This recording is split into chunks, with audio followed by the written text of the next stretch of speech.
Hello hello dear students. अभी हम कर रहे हैं आर.एस. अग्रवाल जी की 9th क्लास मैथमेटिक्स की बुक है। एक्सरसाइज कर रहे हैं 10A। चैप्टर का नाम है क्वाड्रिलेटरल्स। क्वेश्चन नंबर 3 कर रहे हैं। क्वेश्चन नंबर 3 में क्या दिया हुआ है वो ज़रा ध्यान से समझिएगा। In the adjoining figure A B C D is a trapezium in which A B parallel to D सी।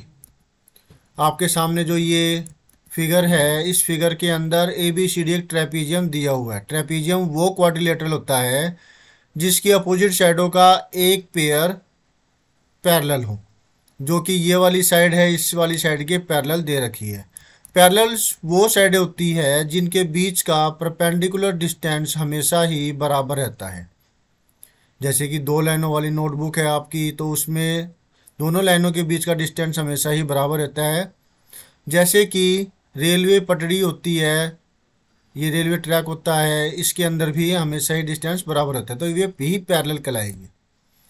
ठीक है, तो पता लग गया आपको ट्रेपीजियम क्या होता है और इस फिगर के अंदर दो साइडें कौन सी पैरेलल दे रखी है। आपको दिया हुआ है साथ साथ एंगल ए की वैल्यू 55 डिग्री है और एंगल बी की वैल्यू 70 डिग्री दे रखी है। आपसे एंगल सी और एंगल डी की वैल्यू के बारे में पूछा गया है। Is that clear? If angle A is equal to 55 degree and angle B is equal to 70 degree, find angle C and angle D। आपको एंगल C और एंगल D की वैल्यू को फाइंड आउट करना है। इसके लिए आपको एक बात समझनी होगी, जब कभी दो लाइनें पैरेलल हो और एक लाइन उसको दो अलग अलग पॉइंटों पे काट रही हो तो वो ट्रांसवर्सल कहलाती है। जो दो अलग अलग पॉइंटों पर दो लाइनों को काटती है तो इसके एक तरफ बने हुए अंदर के एंगलों का जोड़ 180 डिग्री होता है। तो इसी का इस्तेमाल करेंगे हम कि इस वाले एंगल का और इस वाले एंगल का, क्योंकि पैरेलल कौन सी दो लाइनें हैं, ये दो लाइनें पैरेलल है ना, और यहाँ पर जो ट्रांसवर्सल है वो ये ए डी हुई, तो फिर जिसकी वजह से ये वाला एंगल और ये वाला एंगल का जोड़ 180 डिग्री होगा और हम linear equation in one variable बनेगी और एंगल डी की वैल्यू आ जाएगी।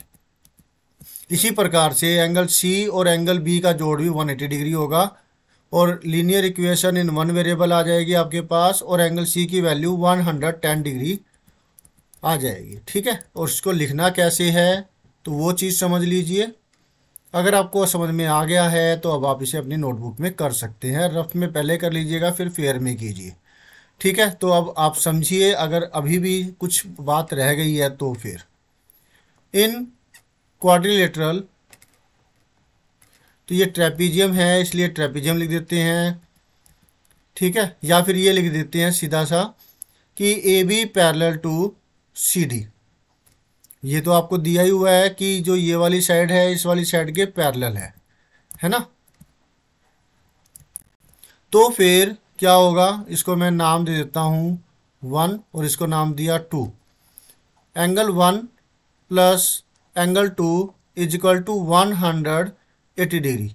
कारण इसका लिखना होगा क्योंकि ए बी पैरेलल है सी डी के and A D is transversal. मैं तो पूरा लिखवाता हूँ, टीचर्स कई बार कहते हैं कि ट्रांसवर्सल लिखने की ज़रूरत नहीं है।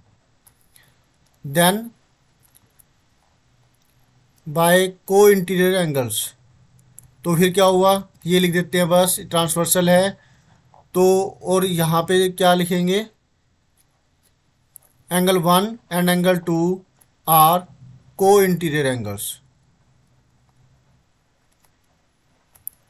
को इंटीरियर एंगल्स का मतलब होता है अंदर के जो ये दो एंगल्स हैं ये वाले, या फिर angle made on the same side of the transversal, ये भी लिखवाया जाता है।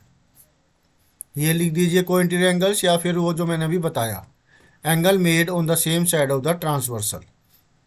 एंगल 1 की वैल्यू तो आपको निकालनी है, एंगल 2 की वैल्यू 55 डिग्री गिवन है इजकल टू 180 डिग्री, तो एंगल 1 इजकल टू आ जाएगा 180 माइनस 55, माइनस करेंगे तो आपको मिलता है 125 डिग्री। ये हुआ आपका एंगल डी। सिमिलरली इसी ही प्रकार से कि जिस वजह से ये दोनों का जोड़ 180 डिग्री हुआ था, एंगल, इसको मैं नाम दे देता हूँ 3 और इसको 4। Angle 3 plus angle 4 is equal to 180 degree. ठीक है, यहाँ अगर लिखना चाहे तो लिख सकते हैं कि ये भी पैरेलल है सी डी के, लेकिन ट्रांसवर्सल बदल गई, बी सी ट्रांसवर्सल होगी इसके अंदर, ये वाली जो साइड है B C is transversal. Then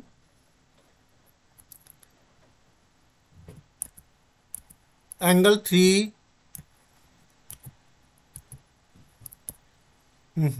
control jet, then angle 3 and angle 4 are co-interior angles, angle made on the same side of the transversal. तो इसकी वजह से क्या हुआ, दोनों का जोड़ 180 डिग्री। एंगल 3 की वैल्यू तो आपके पास है ना, नहीं है, एंगल 3 तो निकालना है जो कि बराबर है एंगल सी के। तो angle C equal to angle 3 equal to हो जाएगा 180 डिग्री माइनस एंगल 4, और एंगल 4 की वैल्यू तो आपके पास है ही 70 डिग्री, तो ये आ गया 110 डिग्री। Is that clear? समझ में आ रहा है आपको? याद रहे कि ये वाली जो लाइन है आपस में मिक्सिंग नहीं होनी चाहिए, तभी मैंने अलग अलग कलर से इसको लिखा है। किस प्रकार से लिखना है अब आपको इतना तो समझ में आता ही है। अगर फिर भी कोई दिक्कत है तो आप कमेंट कर सकते हैं, मैं आपकी मदद पूरी करने के लिए हमेशा तैयार रहूँगा। ठीक है, तो एंगल सी की वैल्यू 110 डिग्री आ गई, और एंगल डी की वैल्यू पहले हम निकाल चुके हैं 125 डिग्री, राइट। तो ये दो हमारे जो है आंसर हो गए। होप सो आपको अच्छे से समझ में आया होगा। फिर भी अगर कोई डाउट है तो आप कमेंट कीजिएगा, मैं कोशिश करूँगा पूरी कि आपकी मदद जितनी जल्दी हो सके उतनी जल्दी करूँ।